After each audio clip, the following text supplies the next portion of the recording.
Hello everyone, this is Parvez sir. Welcome back to our YouTube channel accountancy with Parvez sir. तो आज class 12 commerce के लिए आज हमारा जो चैप्टर है वो है डिसोल्यूशन ऑफ पार्टनरशिप फर्म।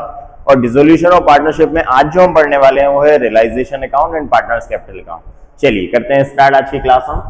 तो डिसोल्यूशन ऑफ पार्टनरशिप फर्म में हमने पहले भी कई सारे टॉपिक हमारे YouTube channel accountancy with Parvez sir की क्लास 12 की प्लेलिस्ट में अपलोड कर दिए हैं, वहां से जाकर आप पढ़ सकते हैं। सभी पार्ट बाई पार्ट टॉपिक डले हुए हैं। चलिए सबसे पहले तो हम इसका क्वेश्चन रीड कर लेते हैं। आज का क्या क्वेश्चन है हमारा रियलाइजेशन अकाउंट का। चलिए इसको इधर करते हैं। देखिए सबसे पहले तो क्वेश्चन को रीड करते हैं। क्या बोल रहा है क्वेश्चन हमसे, A B and C are partners in a firm. तीन पार्टनर हैं ए बी और C and share profit and loss in the proportion of 4:3:3। 4:3:3 इनका रेशियो है। तीन पार्टनर हैं ए बी और सी और 4:3:3 इनका रेशियो है। They decided to dissolve the firm and appoint B to realize the assets and distribute the profit। उन लोगों ने डिसाइड किया है कि फर्म को अब डिसोल्व किया जाए, फर्म को बंद कर दिया जाए, और इसके लिए ने बी को अपॉइंट किया है। बी जो पार्टनर है इसके लिए बाकी के अदर पार्टनर्स ने अपॉइंट किया है कि बी को कि तुम सभी एसेट्स को सेल करेंगे और बाकी लाइबिलिटीज का जो भी प्रोसीजर रहेगा वो सभी आपको करना है। तो इसके लिए बी को अपॉइंट किया है। बी के को इसके लिए क्या मिल रहा है, B is to receive 5% of the amount realised from stock and debtor.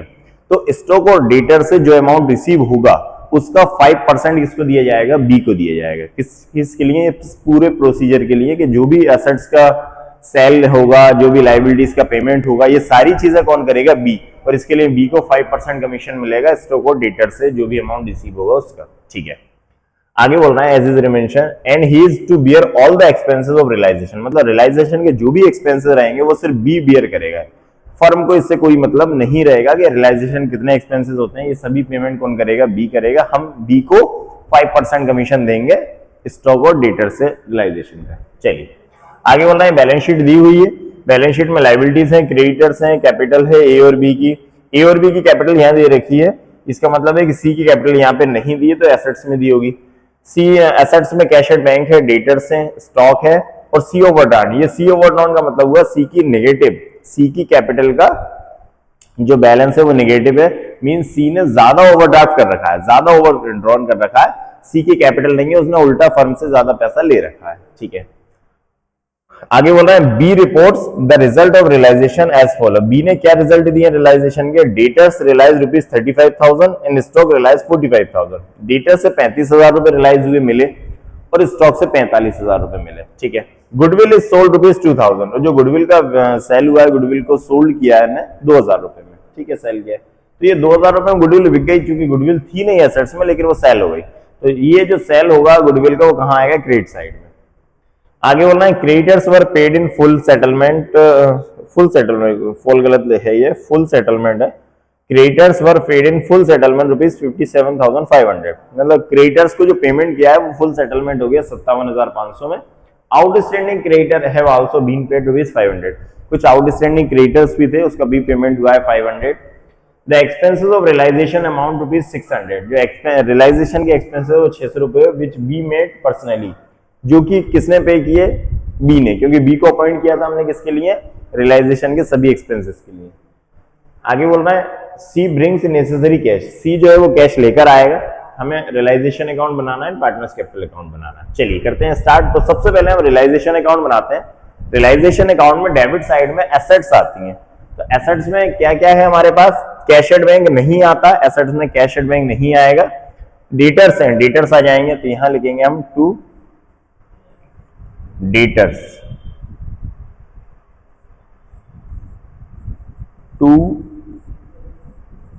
Debtors. तो डेटर्स कितने के हैं, डेटर्स है हमारे पास 45,500 के, 45,500 के डेटर्स है।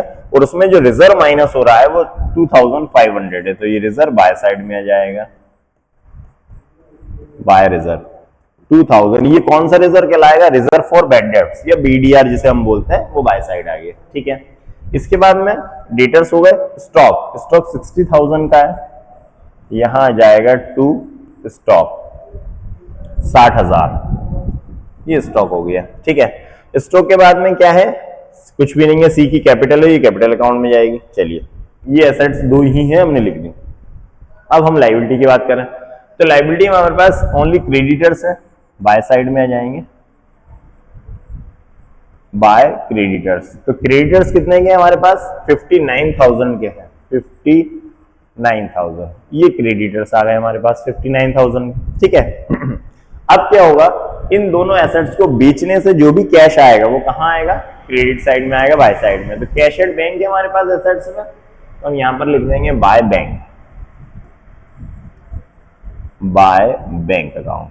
ठीक है, तो एक तो डेटर्स, दो चीजें सेल हुई हैं, मतलब डेटर से कुछ अमाउंट मिला है हमें और स्टॉक से कितना अमाउंट मिला है देख लेते हैं। तो ये बोल रहे हैं वो सी ने जो बी ने बताया था रिजल्ट, उसके अकॉर्डिंग डेटर से 35,000 है, स्टॉक से 45,000 है। तो डेटर से लिखेंगे हम 35,000 एंड स्टॉक से है 45,000। ठीक है, और गुडविल भी सेल हुई है 2000 में। गुडविल का बोला है उन्होंने 2000 में गुडविल इज सोल्ड ₹2000, तो 2000 लिख देंगे हम गुडविल का। ठीक है, टोटल कितना हो गया 45 प्लस 50 82 82,000 रुपए। देन दोनों एसेट्स को हमने सेल कर दिया, साथ में गुडविल को भी सेल कर दिया 2,000 रुपए। ये दोनों जो एसेट्स थी ये सेल हो गई, इनको अमाउंट आ गया हमें 35 45 प्लस गुडविल भी सेल हुई है 2000 की। अब क्रेडिटर्स का पेमेंट करेंगे, रिजर्व का कुछ नहीं करना आपको, इन क्रेडिटर्स का पेमेंट करेंगे तो वो कहां पर आएगा, डेबिट साइड में, टू बैंक करके, टू बैंक अकाउंट। ठीक है, तो यहां लिखेंगे क्रेडिटर्स। तो क्रेडिटर्स को कितना सेटलमेंट किया था 57,500, 57,500 क्रेडिटर्स को हमने दिए थे। कुछ आउटस्टैंडिंग क्रेडिटर भी थे जिनका पेमेंट किया हुआ है। आउटस्टैंडिंग क्रेडिटर कितने हैं 500 है, इसका पेमेंट भी किया है हमने 500 का। तो टोटल कितना हो गया 58,000। यहां पर हमने रियलाइजेशन के एक्सपेंसेस नहीं लिए क्योंकि बी को अपॉइंट किया था इस चीज के लिए। अब जो रियलाइजेशन के एक्सपेंसेस के लिए बी को अपॉइंट किया था उसको 5% कमीशन देना है, तो यहां लिखेंगे और वो कमीशन जाएगा बी के कैपिटल अकाउंट में, टू बीज कैपिटल अकाउंट। इसमें यहां पर हम क्या लिख देंगे, रियलाइजेशन एक्सपेंसेस। तो बी को अपॉइंट किया गया था और उसको कितना 5% मिलना था रेम्यूनरेशन, किसका, स्टॉक और डेटर से जो अमाउंट रियलाइज हुआ है, स्टॉक और डेटर। तो स्टॉक और डेटर से कितना मिला है हमें 35 प्लस 45 कितना हो गया 80,000 टोटल हमें दोनों से मिला है। इस 80,000 का कितना परसेंट कमीशन मिलना है रेम्यूनरेशन, उसको बी को 5%। तो 5% निकाल दिया हमने, 0,085 का 40 कितना हो गया 4,000। ये 4,000 रियलाइजेशन एक्सपेंसेस के रूप में हम बी को दे देंगे 4,000। डन, इसको क्लीन कर देते हैं। चलिए, तो हमने क्या किया, इन दोनों एसेट्स को सेल किया, क्रेडिटर्स का पेमेंट किया, एक आउटस्टैंडिंग क्रेडिटर भी था उसका भी पेमेंट किया। जो भी पेमेंट किए जाएंगे वो डेबिट साइड में किए जाएंगे, जो भी कैश हमें आएगा वो क्रेडिट साइड में आएगा। ठीक है, बी को हमने रियलाइजेशन के लिए अपॉइंट किया था कि बी को सभी प्रोसीजर करना है डिसोल्यूशन का, उसके लिए 5% बी को मिल गया, तो ये पैसा सीधे बी के कैपिटल अकाउंट में ट्रांसफर हो जाएगा। ठीक है, ये सभी चीजें हो गई। अब हम लगा लेते हैं टोटल, इसको मैं यहां ले लेता हूं। चलिए, तो टोटल लगाते हैं, कहीं का भी टोटल ज्यादा हो सकता है, डेबिट का भी क्रेडिट का, दोनों तरफ का टोटल लगा लेते हैं हम। देखिए 0 0 0, ठीक है, फिर 0, ठीक, 5, ठीक है, 5 8 5 8 13 13 4 17 1 पावर 1 5 5 6 11 11 5 16 1,67,500 डेबिट साइड का टोटल आ रहा है। ठीक है, अब हम क्रेडिट साइड का टोटल लगाएंगे, 0 0 5 2 9 to 11 11 to 13 पावर 1 1 6 6 8 14 कितना आ गया 1,43,500। अब डेबिट साइड का टोटल ज्यादा है 1,67,500 है और क्रेडिट साइड का जो टोटल आया वो 1,43,000, तो माइनस करते हैं हम इसमें से 0 0 0 7 3 4 6 4 2 0 कितना आ गया 24,000 लॉस आ गया। ये जो 24,000 लॉस आया है उसको हम डिस्ट्रीब्यूट कर देंगे किसमें, ए बी और सी में। चलिए मैं इसको क्लीन कर देता हूं, तो यहां लिखेंगे हम बाय नेट लॉस, ये रियलाइजेशन का लॉस आया है जो कि ट्रांसफर्ड होगा, ट्रांसफर कहां होगा, पार्टनर्स कैपिटल अकाउंट में। तो to net loss transfer to capital account, कौन कौन पार्टनर है, ए बी एंड सी। इन तीनों पार्टनर्स में हम क्या करेंगे, ये 24,000 को डिस्ट्रीब्यूट कर देंगे। यहाँ का टोटल लिख देते हैं, टोटल कितना था 1,67,500 था। यहाँ भी लिख देते हैं 1,67,500। 167,500 में से हमने ये सब माइनस कर दिया तो 24,000 क्या आ गया लॉस। इस लॉस को हम तीनों में डिस्ट्रीब्यूट करते हैं, किस रेशियो में करेंगे 4:3:3। ठीक है, चलिए तो यहाँ कर देता हूँ, आप रफ में कर देना। 24,000 का 4/10 437 प्लस 310 बी 24,000 का 3/10 एंड सी 24,000 इंटू 3/10 0 0 10 0 0 4 4 16 4 2 8 प्लस 1 9 कितना आ गया 9,600। 0 से 0 0 0 ये तो कट हो गई 0। ठीक है, 0 4 3 12 3 2 6 प्लस 1 7। ठीक है, इसका भी सेम यही आ जाएगा 7200। तो 24,000 को हमने 4:3:3 में डिवाइड किया, डिस्ट्रीब्यूट किया सॉरी, तो कितना आ गया 9,600 7,200 एंड 7,200। ठीक है, इस तरह से हमने ये, इसको आप चाहें तो नोट कर लें, मैं इसको क्लीन कर देता हूं, इसको कैलकुलेशन को आप रफ में करना है इस चीज को। चलिए ठीक है, तो ये हमारा रियलाइजेशन कंप्लीट हो गया, इसको आप नोट कर लें, इसके स्क्रीनशॉट ले लें, है ना। इसके बाद हम बनाएंगे पार्टनर्स कैपिटल अकाउंट। तो पार्टनर्स कैपिटल अकाउंट में इस रियलाइजेशन अकाउंट से क्या क्या चीजें ट्रांसफर होंगी। सबसे पहले तो ये जो रियलाइजेशन लॉस आया है ये क्रेडिट से कहां पर ट्रांसफर हो जाएगा, डेबिट में। एक तो हम इस चीज को ले जाएंगे। दूसरा बी को जो हमने रिमनरेशन दिया था 5% 4,000 ये ट्रांसफर होगा, तो ये डेबिट से कहां जाएगा, क्रेडिट में जाएगा। तो इसके बाद हम बनाएंगे पार्टनर्स कैपिटल अकाउंट, इसको आप नोट कर लें। चलिए करते हैं आगे स्टार्ट। तो ये है पार्टनर्स कैपिटल अकाउंट का format, particulars A B C and particulars A B C. ठीक है, सबसे पहले तो हम पार्टनर्स कैपिटल अकाउंट में क्या लिखते हैं, पार्टनर्स की कैपिटल। तो सबसे पहले तो पार्टनर्स की कैपिटल आएगी, यहां पर लिखेंगे हम बाय बैलेंस बीडी। तो ए और बी की कैपिटल कितनी है, तो ए की कैपिटल है 30,000 एंड बी की कैपिटल है 20,000। ठीक है, सी की कैपिटल नहीं दी, सी का नेगेटिव बैलेंस दिया है, सी ने ओवरड्राफ्ट कर रखा है 4,500, तो ये बैलेंस यहां आएगा टू बैलेंस बीडी डेबिट में। सी का कितना आ जाएगा 4,500। ठीक है, एक चीज तो सबसे पहले पार्टनर्स कैपिटल अकाउंट में हमने पार्टनर्स की कैपिटल लिख दी। सेकंड नंबर पे आएगा जो रियलाइजेशन का लॉस अभी हमने जो निकाला था वो क्रेडिट साइड में निकाला था, वो ट्रांसफर होगा बाय से कहां जाएगा, टू में। ठीक है ना, डेबिट क्रेडिट से कहां जाएगा, डेबिट में।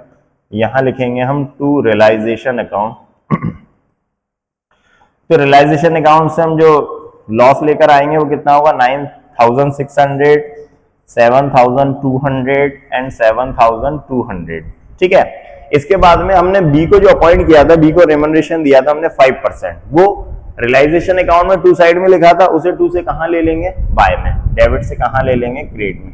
किस अकाउंट से ला रहे हैं हम, रियलाइजेशन से, तो रियलाइजेशन अकाउंट लिखेंगे बाय रियलाइजेशन अकाउंट। कितना है, बी में इतना जाएगा 4,000। ये 4,000 अमाउंट हमने स्टॉक और डेटर का 5% दिया था बी को। ठीक है, तो पार्टनर्स कैपिटल अकाउंट में कितनी चीजें आ गई। सबसे पहले तो हमने पार्टनर्स की कैपिटल लिखी, ए और बी की क्रेडिट बैलेंस था लेकिन सी का डेबिट बैलेंस था, इसलिए यहां पर आ गया। ठीक है, रियलाइजेशन का जो लॉस हमने निकाला था वो क्रेडिट से डेबिट में आ गया। बी को जो 5% रेमनरेशन मिला था वो हम डेबिट से कहां लिया है, क्रेडिट में। अब हम लगाते हैं टोटल इसका, इसको हम यहां ले लेते हैं। चलिए यहां ले लिया मैंने इसको। ठीक है, अब लगा देते हैं टोटल। तो ए और बी का तो इधर का टोटल ज्यादा दिख रहा है लेकिन सी का वहां का टोटल ज्यादा है, तो पहले हम ए और बी का लगाते हैं। यहां का टोटल है 30,000 एंड यहां का टोटल है 24,000। ठीक है, इसी को यहां लिख लेते हैं 30,000 एंड 24,000। ठीक, तो इन दोनों को पेमेंट कर देंगे हम ए और बी को टू बैंक अकाउंट करके। 30,000 में से 9,600 माइनस करेंगे, तो 30 में से 9 गए तो 21, 21 में 6 गए तो 20,400। कितना आ गया 20,400। 30,000 में से हमने माइनस कर दिया 9,600, तो कितना बचा 20,400। अब 24,000 में से हम 7,200 माइनस कर दें, तो 24 में से 7 जाएंगे तो कितने 17, और इसमें 200 जाएंगे तो कितने जाएंगे 16,800। ठीक है ना। मीन्स क्या किया मैंने 24 में से 7,000 पहले माइनस किए, तो 24 में से 7 माइनस करे तो कितना आ गया 17, और 17 में से 200 माइनस किए तो 16,800 आ गया। ठीक है, अब हम लगाते हैं सी का टोटल, तो यहाँ का टोटल ज्यादा है सी का 7 4 11,700, तो यही लिख देंगे यहाँ पर 11,700। और सी जो लिखा हुआ था क्वेश्चन में कि सी कैश लेकर आएगा, तो कहां लिखा हुआ था, देखिए यहां लिखा था कि सी का ओवरड्राफ्ट था, उन्होंने बोला था हमसे लास्ट में कि सी ब्रिंग्स नेसेसरी कैश, सी जो है ना वो जितना भी कैश उसको जरूरत होगा वो लेकर आएगा, तो सी कितना कैश लेकर आएगा 11,700, यहां लिख देंगे हम बाय बैंक अकाउंट। तो सी जो है वो कितना कैश लेकर आएगा 11,700, और ए और बी जो कैश ले जाएंगे वो कितने ले जाएंगे 20,400 एंड 16,800। ठीक है ना, इसको आप नोट कर लें, ये पार्टनर्स कैपिटल अकाउंट कंप्लीट हुआ हमारा, ये इसके स्क्रीनशॉट ले लें, और ये क्वेश्चन भी हमारा कंप्लीट हो गया। बहुत अच्छा क्वेश्चन था, आप इसकी प्रैक्टिस कर लें, जितनी ज्यादा से ज्यादा प्रैक्टिस आप करेंगे वो क्वेश्चन जल्दी से आपको आ जाएगा।